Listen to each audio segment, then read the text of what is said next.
Hello students, today we have to start our topic, that is the Bohr's model for hydrogen atom. So initially I have discussed the postulates of the Bohr's model. So today we are going to start the Bohr's theory for the hydrogen atom. Clear? All these postulates we have already discussed, that electrons are moving in a fixed circular paths that are known as the orbits, and energy of electron in orbit is not changing with time, that is fixed. We have already discussed all these points. Clear? So let's start with the Bohr's theory for hydrogen atom. The stationary states for electron are numbered n equals to 1, 2 and 3. Clear? Means each shell of atom is assigned with value of n, that is n equals to 1, 2, 3. These integral numbers are known as principal quantum numbers. Clear? For example, we are taking here, this is the nucleus, first shell, and then second shell. For this value will be 1, and for this shell value will be 2. Clear? And this radii between these two shells or from here is known as the Bohr's orbit. Clear? The radii of the stationary state are expressed as Rn equals to n square upon a naught, where a naught is 52.9 picometer, the radius of the first stationary state, called Bohr orbit. And normally the electron in the hydrogen atom is found in this orbit, that is n equals to 1, because in case of hydrogen we are having only one electron. As n increases, the value of the R will increase. Clear? Because the radii will going to increase. In other words, the electron will be present away from the nucleus, because this internuclear distance will going to increase with the increase in the value of the n. Clear? So the most important property associated with the electron is the energy of its stationary state. It is given by the expression that En equals to minus RH upon RH 1 by n square, where RH is called Rydberg's constant and its value is 2.18 into 10 raised to power minus 18 joule. Clear?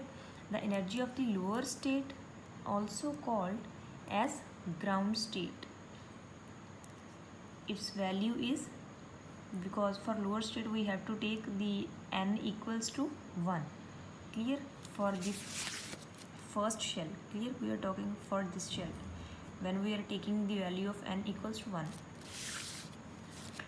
So the energy of the lower state will be equal to this, and the energy of the stationary state for n equals to 2 will be minus 0.545 into 10 raised to power minus 18 joule.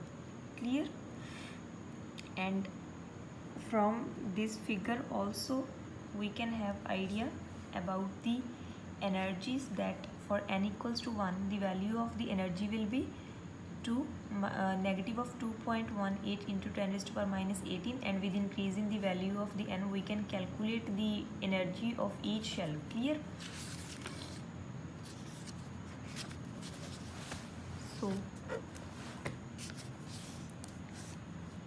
So from the figure we can calculate the energy of the stationary states or energy levels of the hydrogen atom. This representation is called energy level diagram. Clear? This representation, in which you can see the transitions of the electrons in the hydrogen atom, that this diagram showing the Lyman-Balmer-Paschen series of the transitions. Clear? This is the Paschen series and this is the Balmer series. For Paschen series you can see the lowest state will be 3 and higher values will be 4, 5, 6 up to infinity we can go. Clear? And same for Balmer series, the lowest value for n1 will be 2, and for higher states value is from n3, 4, 5 and 6 and so on. Clear? And same you can see that Balmer series is lying in a visible region that is visible to human eyes, and then for Lyman series the value of the n is 1, for lower state, and for higher states it's starting from 2, 3, 4, 5 and then 6. Clear? So these are the transitions. You can see from here, as to get stable, the electron is going to emit some energy in the form of the radiations that are shown here in the form of the transitions. And what does the negative electronic energy for the hydrogen atoms mean? The energy of the electron in a hydrogen atom has a negative sign for all possible orbits. What does this negative sign convey?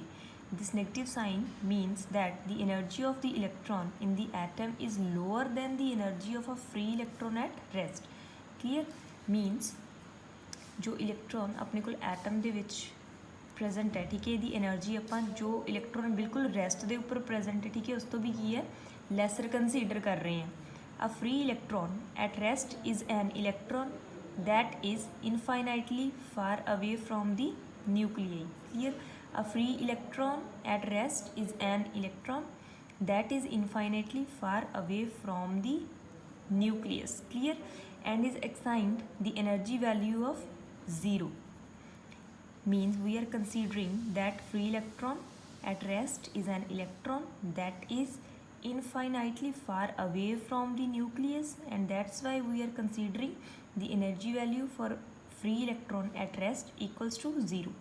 So mathematically this corresponds to setting n equals to infinity in the equation, and so that En will be equals to 0, because infinity for maths you are knowing that 1 by 0, if we are taking the n in denominator, then it will going to give us the value of 0. Clear?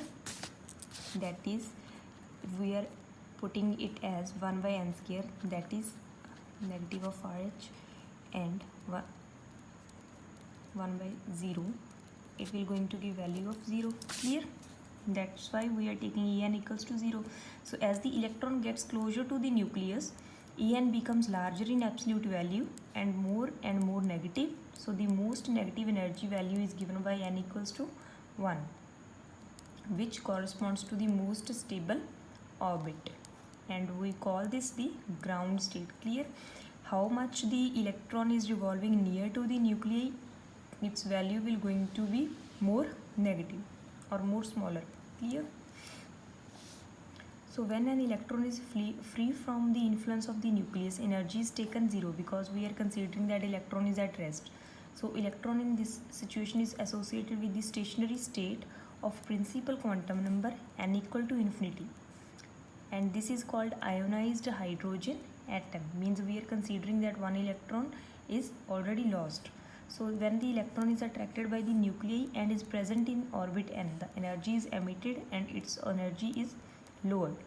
So that is the reason for the presence of the negative sign in the equation. Negative sign shows the emission of the energy or loss of the energy, and depicts its stability relative to the reference state of 0 energy and n equals to infinity. Clear? So Bohr's theory can also be applied to the ions containing only one electron, like helium, lithium, beryllium. Clear? Helium, by losing its one electron, for lithium loss of 2 electrons is shown here, and for beryllium 3+, means loss of 3 electrons. So the energies of these stationary states associated with these kinds of ions are given by the expression this, and radii we can calculate by using this expression, where Z is the atomic number and has value 2, 3 for helium and lithium.